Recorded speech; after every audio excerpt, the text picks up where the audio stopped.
Bro, it's probably some colored guy who's learned, went to private school all his life, looking at his father's F360 like when his bloke passes on. I'm gonna take this Ferrari. But this guy, I'm watching him, is making sense, but his surroundings don't make sense.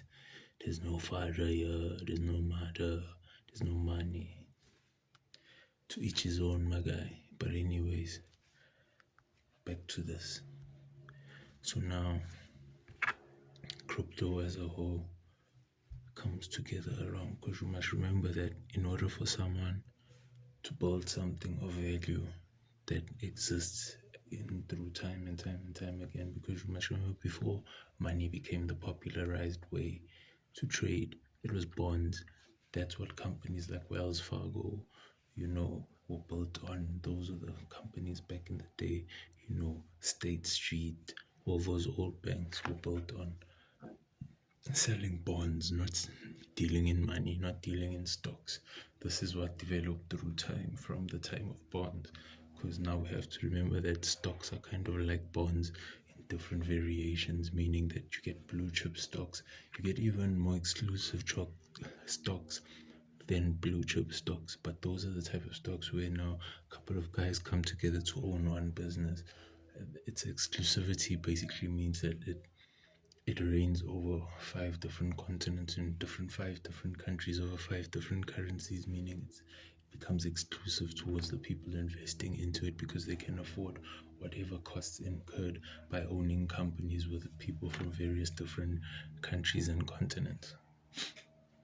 So, coming back to the whole reason why someone would want to own control over the whole banking system. So let's say the whole banking system is a whole bank. Whenever a bank needs money in terms of profits or whatever to maintain something, they head to the head office.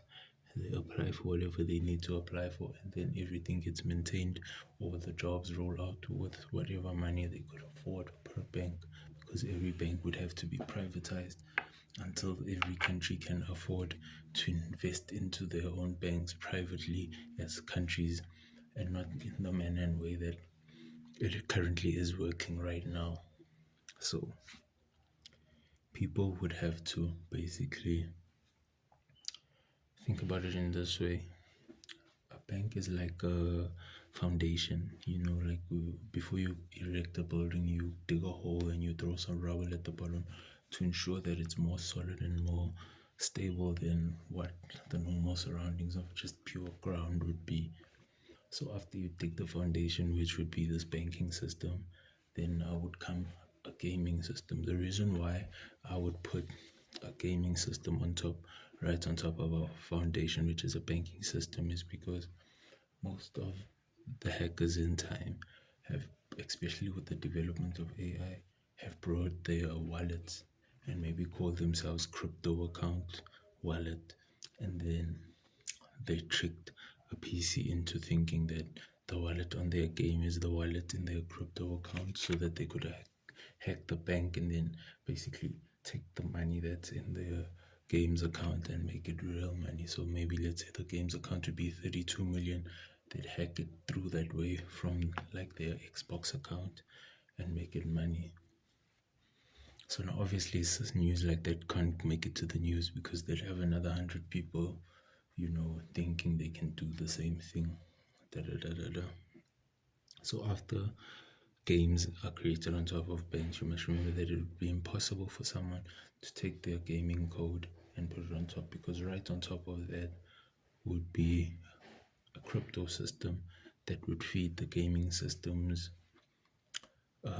game passes type thing, and then the gaming system would have no way of accessing into the bank, because it would have to trade up, it can't trade down, if you get what I mean, in terms of a hierarchy system.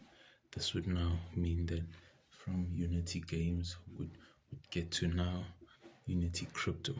This would be now Meta's new way to game, because you must remember that, as I explained before, this would be a new Meta video, Meta picture, Meta, you understand what I mean? A place where people can cloud all their things, and then what they want public can be allowed to be public with a monthly subscription for the cloud service.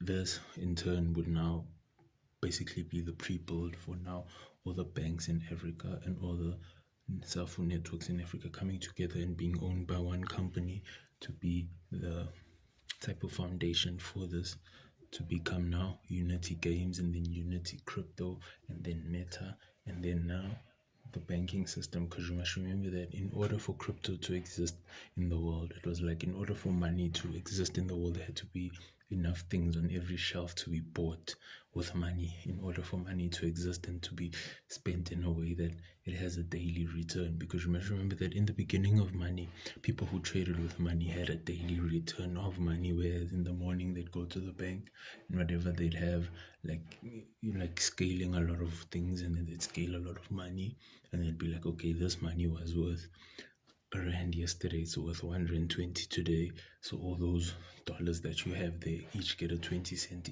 on top of it today as interest. That's how money was dealt with in the beginning, because that's, you'd get like one town, have one shop, so that shop would afford to go to the bank daily, have someone to go there daily to trade the money. It's the same with crypto. Crypto now affords itself daily to have people who go and check daily how much crypto is and how much it is on forex, because at this moment in time the most profitable way to deal in cryptocurrency is to do forex with it, because you can trade it in different countries that are slacking towards another country and go trade the crypto in that country to make a lot of money, because you'd be dealing in crypto chains and blockchains that have things that other people like.